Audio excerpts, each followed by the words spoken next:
ठहरो, कोई जरूरत नहीं पुलिस को मेरे दरवाजे पर बुलाने की।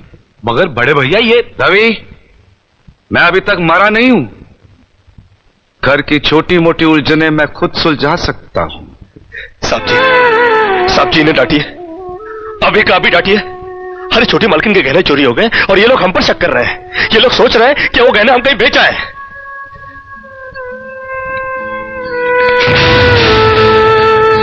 बाकी के रुपए कहां हैं कृष्णा?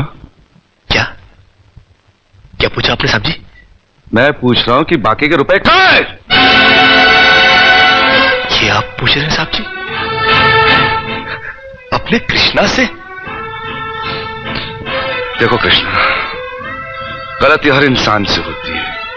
तुम मुझे सही सही बता दो कि गहने तुमने कहां बेचे, मैं तुम्हें कुछ नहीं कहूंगा। अब कहने के लिए बाकी ही क्या है साहब जी? एक छोटा सा सवाल पूछ के आपने बहुत कुछ कह दिया है साहब जी। कृष्णा, बात को आगे मत बढ़ाओ। बात आगे बढ़ चुकी है साहब जी, बात आगे बढ़ चुकी है। अब तो आप पुलिस को ही बुलाइए।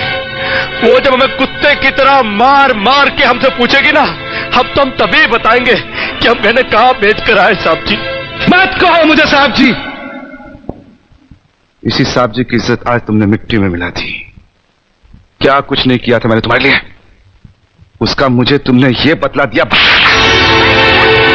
अरे भैया जी, आप क्या? अरे हट जाओ ज्योति। जिस दिन मेरी फैक्ट्री जलकर राख हो गई थी और मैं बर्बाद हो गया था, मुझे उतना दुख नहीं हुआ था कृष्णा जितना आज हुआ जब तुमने इस घर में चोरी की है। साहब जी,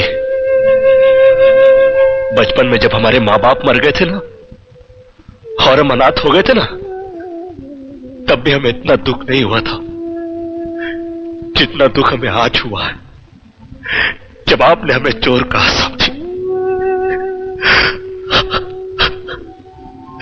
आपने हमें चोर कैसे कहा साहब जी?